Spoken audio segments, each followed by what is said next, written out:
Dieu aide celui qui se lève à l'aube. Ton rêve ne décollera pas si tu restes assis. Ferme les yeux un instant. Visualise ton rêve. Pas un rêve flou, pas un fantasme passager.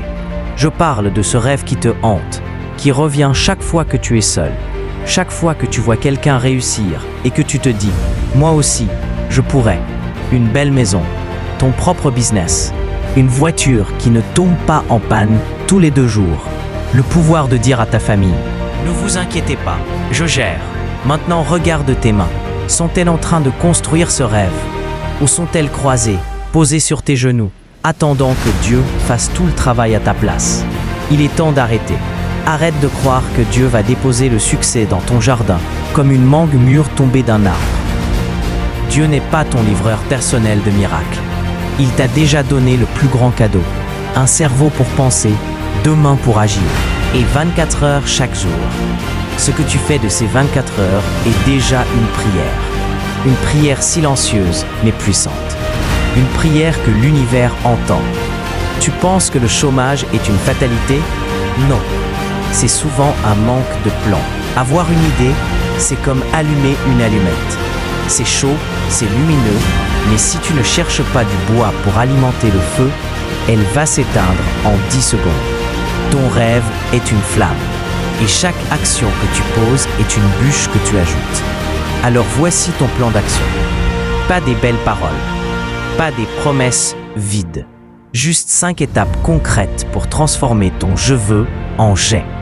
Étape 1. Éteins les bruits et regarde en toi. Arrête de blâmer le gouvernement. Arrête de dire que tu n'as pas de diplôme. Arrête de penser que les autres ont de la chance. La seule personne qui peut changer ta situation, c'est toi. Pas ton oncle, pas ton voisin, pas ton pasteur. Toi. Pose-toi la seule question qui compte. Qu'est-ce que je sais faire? Pas ce que tu rêves de faire. Pas ce que tu aimerais apprendre. Ce que tu sais déjà faire, là, maintenant. Cuisiner, réparer des téléphones, parler avec les gens, organiser, écrire. Tout talent peut devenir une affaire. Même si tu penses que c'est banal, même si tu crois que tout le monde sait le faire, ce n'est pas vrai. Ce que tu fais naturellement, d'autres sont prêts à payer pour l'avoir. Fais une liste, sans modestie, une fausse humilité. Ce n'est pas le moment de te cacher. C'est le moment de te révéler. Étape 2. Transforme ton idée en une offre irrésistible. Vendre du yaourt n'est pas une offre, c'est une activité. Mais vendre du yaourt le plus crémeux du quartier, livré à domicile avant 7 heures pour ton petit déjeuner, ça, c'est une offre. Une vraie, une qui attire, une qui donne envie. Ton idée doit être unique, le meilleur, le plus rapide, le moins cher, le plus goûteux. Trouve ce qui te distingue. Urgent. Offre de lancement. Prix spécial pour les 10 premiers clients. Disponible seulement aujourd'hui. Résous un problème précis.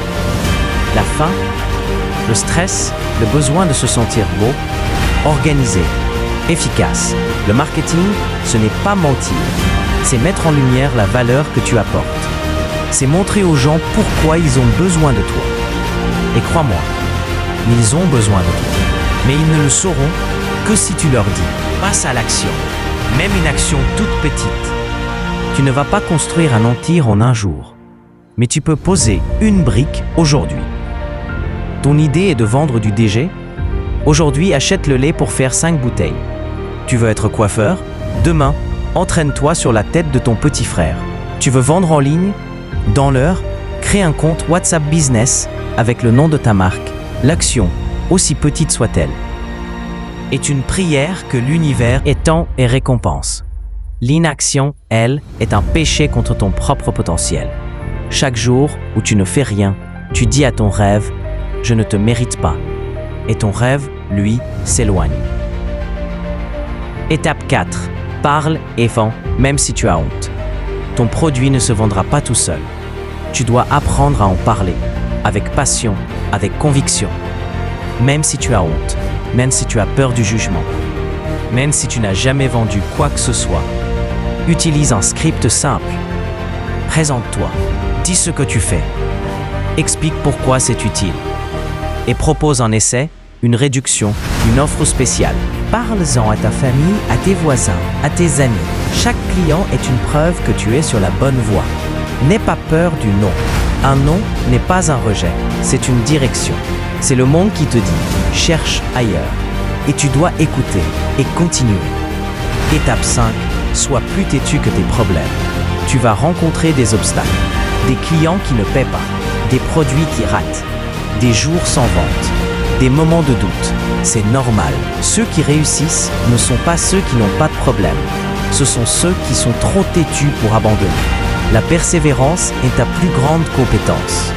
Plus que ton talent, plus que ton intelligence, plus que ton réseau. Tu dois être comme un arbre, parfois secoué par le vent, parfois frappé par la pluie, mais toujours debout, toujours enraciné, toujours vivant. Ah, conclusion, ton destin est entre tes mains.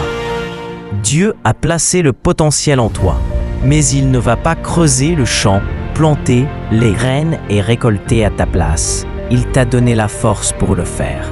Il t'a donné le souffle, l'énergie, la créativité. Il t'a donné le droit de rêver, mais il t'a aussi donné la responsabilité d'agir. Ton avenir ne se trouvera pas dans une prière seulement, mais dans la sueur de ton front et la détermination dans ton cœur. Le monde n'appartient pas à ceux qui ont les meilleures idées. Il appartient à ceux qui ont le courage de se salir les mains. Alors, que vas-tu faire aujourd'hui? Pas demain, pas quand tu auras le temps, pas quand tu seras prêt. Aujourd'hui, ce jour que Dieu t'a donné, ce jour que tu ne reverras jamais, parce que chaque matin est une nouvelle chance, et chaque action est une graine. Plante-la, arrose-la, crois en elle, et regarde ton rêve pousser. Dis en commentaire, aujourd'hui, je ferai ceci ou cela.